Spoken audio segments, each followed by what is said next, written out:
Hey folks, it's Marvin Cash, the host of The Articulate Fly, and we're back with another Western North Carolina fishing report with the Nantahala Sasquatch himself, Gordon Vanderpool. How's it going, Gordon?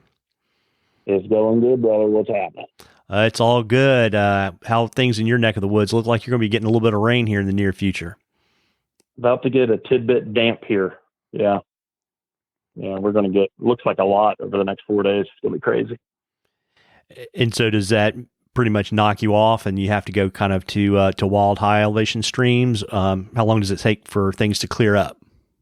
It really depends on how quick it gets in here and gets out. See, that's the problem with this is going to be over like a 2 to 4 day stretch. So when you get rain over a 2 to 4 day stretch and everything kind of comes up slow and then it hammers at the end, it takes a while to go down, because it really saturates the whole table. So it really just depends on how this stuff hits us. I think they're saying that up through Friday is when we're really going to have the concerns for flooding, I think is what they said this evening, but time will tell. But at the end of the day, it's going to get rainy. So, yeah. So when that happens, we just try to get as high elevation stuff if we can. That kind of gets a little tough this time of year, especially if it gets cool. This is going to be a warm rain, so that's a good thing. There's going to be some, possible severe weather coming with it. But when it's cold, those high elevation, blue lines, man, sometimes it gets really tough. So it's not always a good answer to go to those. So just kind of keep an eye on your local waters. And if they're not getting out of hand, too bad, go in there and do the thing. If the water gets up a little bit, but yet it's fishable, it's dirty, just focus on the bank. Those fish will move to the edges and they'll get in soft water that you never used to have water, and they'll get in those edges and they'll be plucking away and they'll be eating. So, just kind of look for the new eddies, new cuts, new lazy spots. There's always going to be stuff like that, usually, no matter what the river does. Yeah, so it sounds like the recipe is to fish kind of the front end of the water rise and fish the fall. Yeah, just kind of, if it's going to come up slow over a couple of days, I'd just keep on chucking, keep on fishing. And if you get into a stretch that, you have potential for a big brown, this is the time to get him. So like the Davidson or something like that, if I live closer, I would be on it. This would be a good time. As soon as you see that water start to get dirty and coming up, those big fish feel a lot more secure, and that's when they're going to go hunting. So that'd be a good time to pound the banks with some streamers and give them side profiles, some meat. You probably catch one.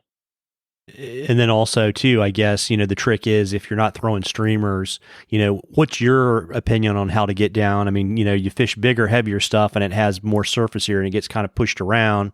Do you like to go that route, or do you like to go really skinny tippet and something with a slim profile that'll help you get down really quickly?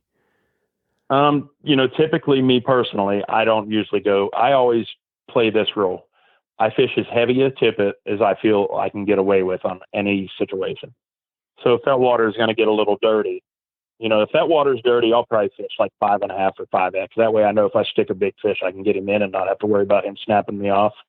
So I'd probably run up to that. My favorite type of flies in this type of water is like a cream, brown, or black colored flies. I like a Pat's rubber legging situation like this. Something that's going to get that little movement and have that contrast in there and stand out. So dark flies tend to be the secret. I like eggs. I like squirmies, stuff like that. And it's really about where you put the flies as opposed to, as it's just as important as what you're, the color you're going to use to try to get them to be able to see it, because that visibility drops down so much. So dark flies, fish in the lazy water because they're going to slide right over in it. And if you're hunting a big fish with a streamer, still try to find that type of water where you can get that streamer down and pound the banks with it if you can. And if not, just fish it where you can. If you have to retrieve it straight upstream in a big long eddy or something that's cut to the bank, do it. You never know, but typically pounding the bank to me is the best way to get them.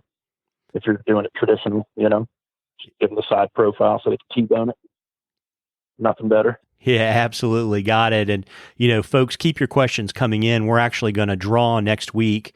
Gordon, why don't you let folks know what the lucky winner of the drawing is going to receive?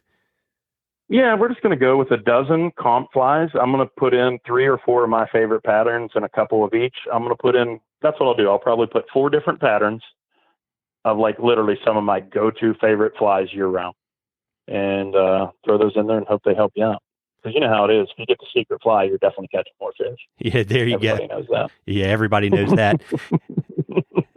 And while it's too late to get in the drawing this season, remember, if you send us a question on the Articulate Fly Facebook page and we read it on the air, I'll send you some Articulate Fly swag and you'll get it into a drawing. So keep that in mind, folks. And it's not a fishing report with you, Gordon, if we don't talk about your most valuable metal. What have you got for us this time?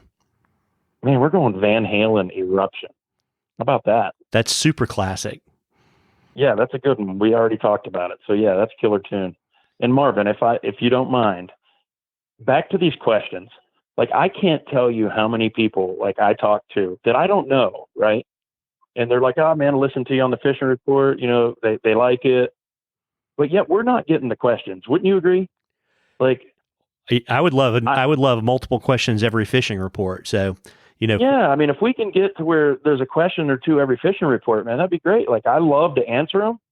And if I don't know, I will tell you, man. But if I have an idea, I'd be glad to give you my opinion. So please, man, if there's anything you're not sure of, people, throw it in here, man. We'll do our best to answer it. Absolutely, folks. So you gotta, help Gordon scratch that itch. And before I let you go tonight, Gordon, why don't you let folks know where they can find you so they can book you and fish with you? Absolutely. Fly fishing, WNC.com is the website. And I'm on Instagram at Turning Stones Fly Fishing or Gordon Vanderpool. And my Facebook page is the same. And I also have a Facebook business page at Turning Stones Fly Fishing.